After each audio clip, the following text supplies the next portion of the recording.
Carta de Paulo aos Romanos é uma das coisas mais longas e significativas já escritas por aquele que antes era conhecido como Saul de Tarso. Ele era um rabino judeu, pertencente a um grupo conhecido como fariseus, e ele era apaixonado e devoto à Torá de Moisés e às tradições de Israel. E ele via Jesus e seus seguidores como uma ameaça. Mas ele teve um encontro radical com Jesus ressuscitado, que o enviou como um apóstolo, como um representante oficial para o mundo do povo não judeu, chamado de gentios na Bíblia. E então ele começou a usar o seu nome romano, Paulo, e viajou por todo o antigo Império Romano contando às pessoas sobre o Rei Jesus ressuscitado e formando seus seguidores nessas novas comunidades chamadas de igrejas.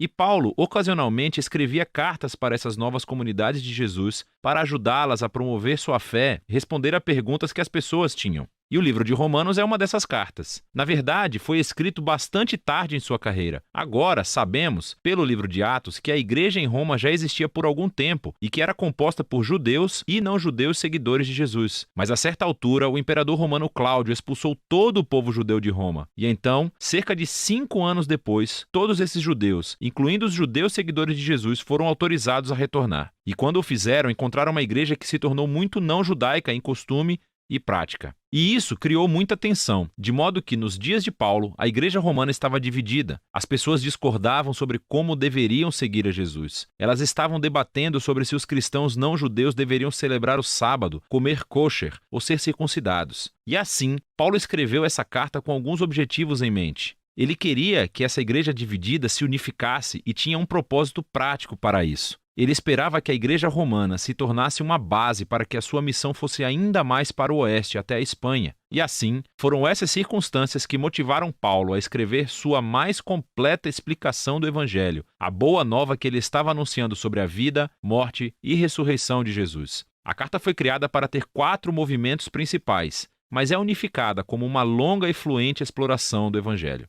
O Evangelho, segundo Paulo, em primeiro lugar, revela a justiça de Deus, e também cria uma nova humanidade que cumpre a promessa de Deus a Israel.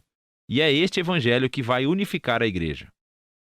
Nesse vídeo, vamos explorar as ideias dos capítulos 1 a 4. Então, Paulo começa se apresentando como um apóstolo designado por Deus para espalhar o evangelho sobre Jesus, sobre como ele é o Messias de Israel, que ressuscitou dentre os mortos como Filho de Deus, Rei das Nações. E agora, Jesus chama toda a humanidade a estar sob seu domínio de amor. E Paulo diz que as boas novas do Rei Jesus são, antes de mais nada, o poder de Deus para salvar as pessoas que confiam nele e depois revelam a justiça de Deus. Ela descreve o caráter de Deus que sempre faz justiça, o que é certo e o que é bom, mas também que ele é fiel e justo para cumprir suas promessas. E Paulo está dizendo que a história de Jesus nos mostra como Deus fez essas duas coisas. Mas como? Bem, primeiro ele reconta de uma forma longa e criativa a história do Gênesis nos capítulos de 3 a 11.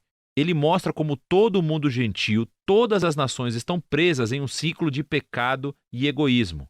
O coração e a mente humana estão partidos, afirma Paulo. Nos afastamos de Deus para abraçar a idolatria, o que significa encontrar significância suprema em coisas criadas e dar maior fidelidade a essas coisas que não são Deus. Isso resulta em uma distorção da nossa humanidade e comportamento destrutivo. E então, o que resta é uma humanidade que vive uma vida de acusações diante de um Deus justo, o qual o povo de Israel pode dizer: bom, parece que Deus fez uma boa decisão quando escolheu o nosso povo dentre as nações. Ele nos salvou da escravidão no Egito. Ele nos deu as leis da Torá, como o sábado, comer kosher, a circuncisão, e todas essas coisas juntas nos mostram como viver como o povo santo de Deus.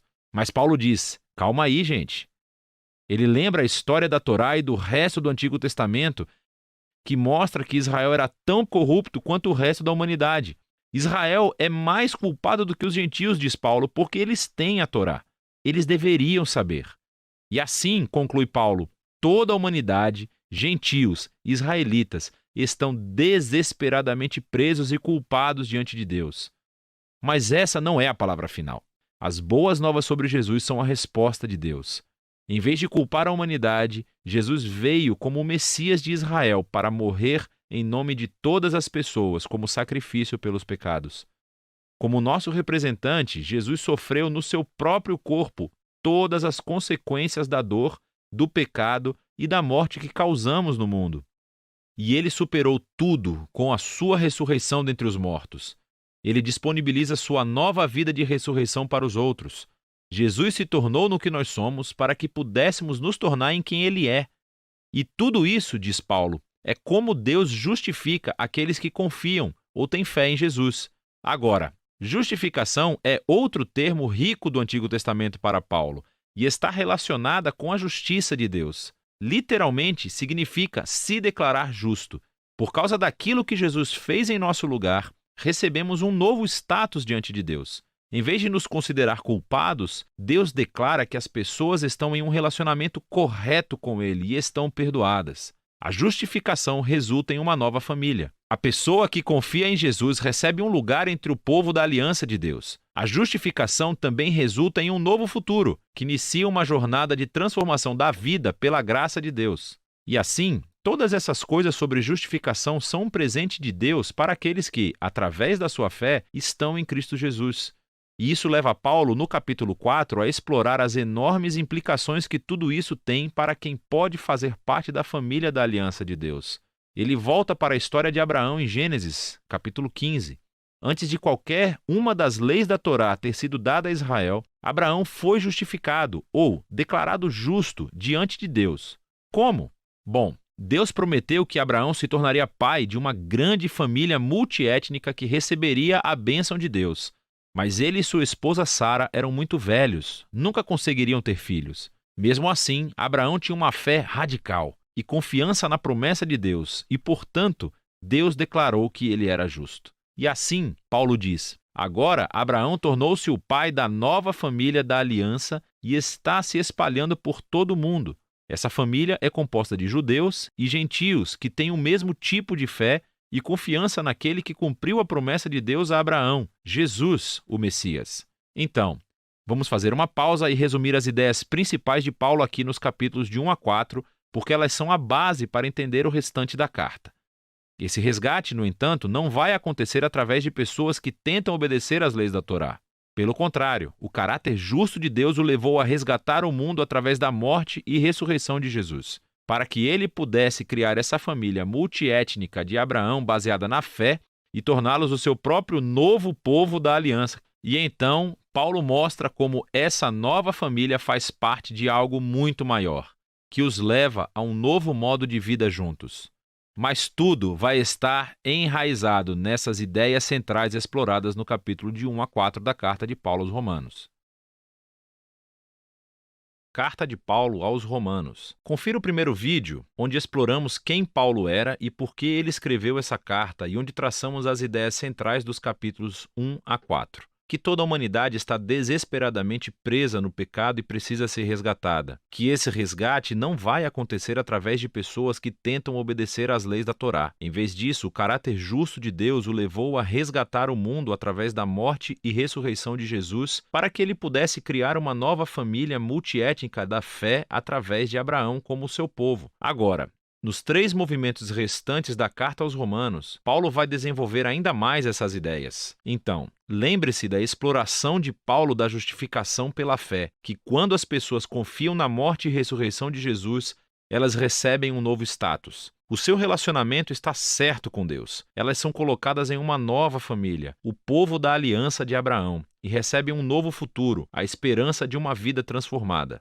Agora, Paulo quer mostrar como essa realidade deveria reformular cada parte da nossa existência. Porque estar nessa família significa fazer parte de uma nova humanidade que Deus está criando através de Jesus e do Espírito. Então, Paulo volta ao primeiro personagem humano da história bíblica, Adão. O seu nome significa humanidade, e Adão, como toda a humanidade depois dele, escolheu o pecado e o egoísmo. E assim, todos nós enfrentamos o julgamento de Deus porque nos tornamos escravos da influência do pecado, resultando em morte.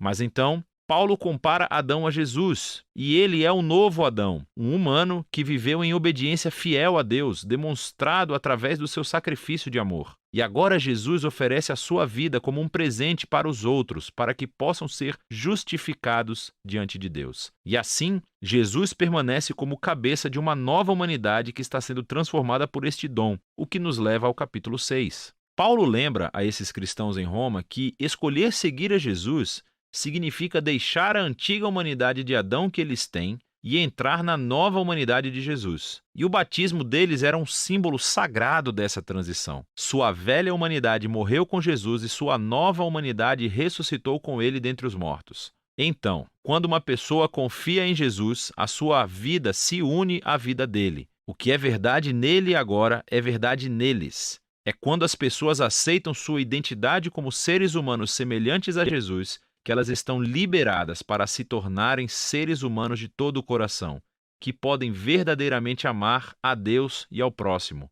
Agora, se criar esta nova humanidade sempre foi o propósito de Deus, Paulo pergunta no capítulo 7, qual foi o objetivo de Deus ao dar a lei ou a Torá a Israel? Quando Paulo usa essa palavra, a lei, ele às vezes quer dizer o enredo e a mensagem dos 5 primeiros livros da Bíblia, mas outras vezes ele está se referindo mais especificamente às centenas de mandamentos dados através de Moisés e que são encontrados na Torá. Aqui, o foco de Paulo é no segundo significado. Qual foi o propósito de todos esses mandamentos? Paulo diz que os mandamentos da Torá eram bons. Eles mostravam a vontade de Deus para como Israel deveria viver. Mas se você ler o enredo da Torá, Israel quebrou todos esses mandamentos. Quanto mais leis Israel recebia, mais eles repetiam o pecado de Adão e se rebelavam. Assim, mesmo quando Deus deu ao seu povo regras morais específicas para obedecer, isso não resolveu o problema do coração humano pecaminoso. E, paradoxalmente, essas regras tornaram Israel ainda mais culpado. Mas, segundo Paulo, o objetivo é esse paradoxo.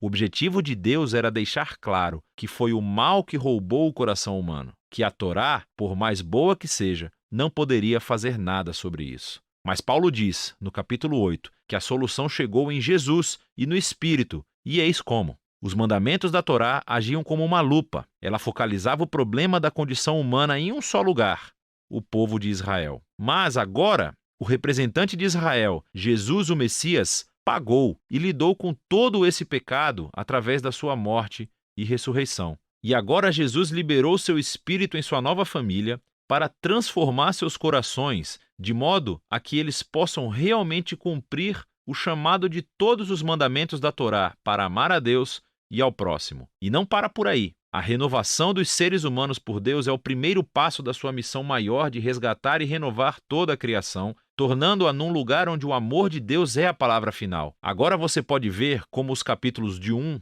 a 8 são um longo fluxo de pensamento. Mas isso levanta outras questões. Se tudo isso foi o objetivo de Deus, qual é a situação atual dos companheiros israelitas de Paulo que não reconhecem Jesus como Messias? Como essa história cumpre as promessas de Deus para eles? Bom, Paulo começa no capítulo 9 com a sua própria angústia sobre os seus companheiros israelitas que não acham que Jesus é o Messias. E isso o leva a refletir sobre Israel no passado, na história do Antigo Testamento. E ele nos lembra que simplesmente ser da etnia israelita, ou seja, um descendente físico de Abraão, nunca tornou automaticamente as pessoas em membros fiéis da família da aliança. Paulo nos mostra como Deus sempre selecionou um subconjunto da família de Abraão para seguir a linha da promessa. E o seu objetivo é que agora essa linha da promessa seja realizada por aqueles que seguem a Jesus. Ele lembra que por muito tempo as pessoas dentro e fora da família de Abraão rejeitaram a vontade de Deus. Ele nos lembra da história de Israel e do bezerro dourado e da rebelião do faraó. Ele nos mostra como Deus foi capaz de orquestrar eventos para que a rejeição das pessoas a ele realmente cumprisse seus propósitos redentores.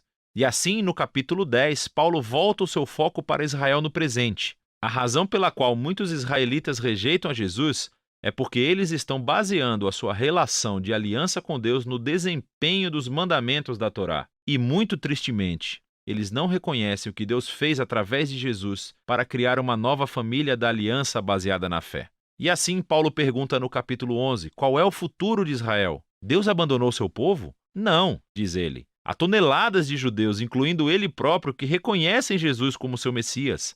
Mas há muitos que não o reconhecem. Mas Deus tem sido capaz de usar a sua rejeição para os seus próprios propósitos. Isso fez com que o evangelho se espalhasse cada vez mais rápido no mundo gentil, tornando a família de Abraão ainda maior e mais multiétnica.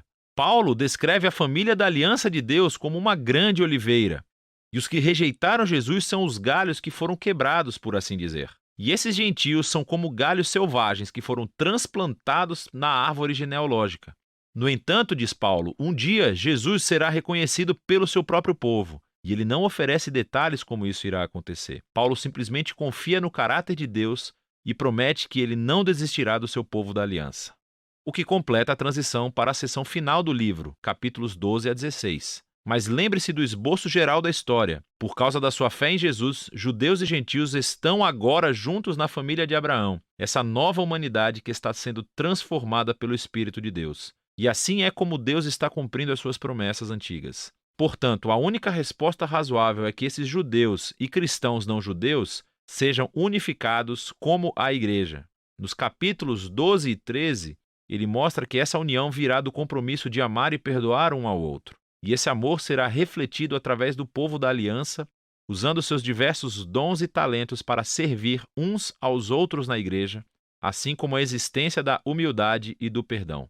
Quando esses grupos étnicos e culturas diferentes se unem em Jesus, é inevitável haver conflito que só pode ser superado através do trabalho árduo de perdão e reconciliação. É assim que eles mostram a maior das virtudes cristãs, o amor, que cumpre os maiores mandamentos da Torá de amar a Deus e amar ao próximo como a si mesmo. Nos capítulos 14 e 15, ele se concentra especificamente nas questões que estão criando divisões étnicas na igreja romana. Estas são disputas sobre as leis alimentares judaicas e o sábado. E Paulo diz que essas práticas não definem quem está dentro ou fora da família de Jesus. E se as pessoas diferem sobre essas questões culturalmente importantes, mas não essenciais, elas precisam aprender a respeitar as diferenças umas das outras. E é assim que o amor vai curar e unificar a família de Jesus. Paulo encerra a carta elogiando primeiramente Febe, que é uma das principais líderes da igreja de Cencreia. Ela teve a honra de carregar e talvez até mesmo de ler essa carta em voz alta pela primeira vez às igrejas romanas. Paulo então conclui cumprimentando todas as pessoas que ele não vê há muito tempo. E esse é o fim.